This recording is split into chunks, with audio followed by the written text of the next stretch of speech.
Qué buena banda que es Belfegor, amigo. Siempre traen discos buenos y también bastante interesantes. Con el tiempo fueron encontrando su sonido propio, ya que en sus inicios sonaban muy a death metal común, pero de a poco migraron al black net death y ahora no solo lo perfeccionaron, sino que lo volvieron como algo más diverso. Casi que siguen el camino de Behemoth, pero en cierto punto mantienen su nivel. The Devils es el 12º álbum de la banda, y si bien siguen siendo brutales como siempre, también optaron por meter muchas cosas diferentes que revitalizan el sonido de Belfegor y lo hacen mucho más versátil. Mucho de este disco va por el mismo camino que Totem Ritual, pero en canciones como la tercera o Creator of Fire, la octava, tenemos por ejemplo guitarras acústicas y un tempo muy melódico, algo muy distinto a lo que venían haciendo o hicieron alguna vez, pero que genera una atmósfera muy buena, casi llegando al black depresivo. Por otro lado, en esta misma canción y en varias canciones de este álbum, vamos a encontrar claras influencias de Mayhem y de Batushka. Más que nada de este último por el sonido de iglesia satánica, que los que escucharon Batushka saben a qué me estoy refiriendo. Es el sonido distintivo de Batushka, y acá lo trabajaron bastante los de Belfegor y les quedó bien. No se siente como un recurso mal usado o que está ahí porque sí. Está muy bien estructurado. Otra cosa es la inclusión de voces femeninas también, haciendo coros y diálogos en varios temas como el primero o el octavo. Y en el último, Black Sabbath 1997, que es el tema más largo del disco, dura poco más de 6 minutos. Acá llevan un sonido black clásico y después lo combinan con el sonido blacknet de siempre. Algo bastante copado es el espacio que le dejan al bajo en un momento, que quedó muy bueno y hace algunos cortes en la estructura al sonar. Los riffs son mega densos y tan fríos que te hacen entrar enseguida en el mundo de Belfegor. Llegando al final se vuelve todo muy envolvente, incluso por más que se vuelva más progresivo, el sonido funciona igual y termina todo muy bien. Los únicos riffs que no me gustan son los de Virtus Asinaria. Si bien son muy atmosféricos y catastróficos, son demasiado repetitivos y progresivos. Es más de un minuto del mismo riff, tanto para empezar como para terminar. Recién hay voces al minuto 1:40. Y si bien son buenas, son muy Batushka, lo considero bastante repetitivo a este tema. Creo que es el único tema que no me gustó de todo el disco. De resto está todo muy bien, como dije, es muy atrapante, tiene cosas nuevas en el sonido de Belfegor que lo hacen más infernal y que le hacen mucha justicia a lo que es la banda. Como que están haciendo un cambio de sonido de a poco, pero el sonido que encontramos en este disco es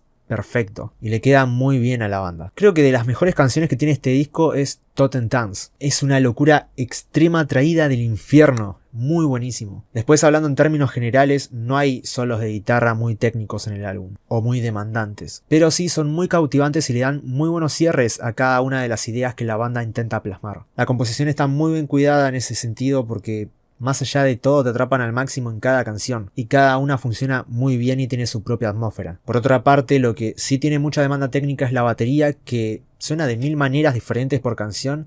Y no me sorprende porque el baterista encargado de esta posición en el disco fue David Dippold, el baterista Obscura que estuvo en el disco A Valediction de 2021. El chabón tocó en Given Blood, Cognizance, Amundine y varios proyectos más, e hizo un gran trabajo en este álbum de Belfegor. La verdad se supo acoplar muy bien a lo que la banda quiso hacer y le dio un toque bastante distintivo realmente. Este creo que es el baterista número 14 que tiene la banda. Han pasado incontables bateristas buenísimos de otras bandas por Belfegor, pero creo que este es de los mejores trabajos de batería que se realizaron en la banda. Anteriormente hablábamos de espacios que dejaron para un solo de bajo. Esto lo volvemos a tener en Kingdom of Cold Flesh, posiblemente de las canciones más pegadizas del disco por su estribillo y de las canciones más singulares en cuanto a su estilo. Hay varios cambios de tempo que casi no se notan, pero están ahí. También hay un solo medio cortito pero muy bueno, y cuando termina le da espacio al bajo y unos gritos infernales increíbles que te destruyen el tímpano. Ritus Incendium Diabolus empieza con todo desde el principio y me hace acordar mucho a canciones como Conjuring the Dead, pero con una producción mucho mejor y combinado con el estilo de Batushka. Es como una mezcla entre un estilo atmosférico y brutal al mismo tiempo. Hay más solos, hay más shrieks, hay de todo.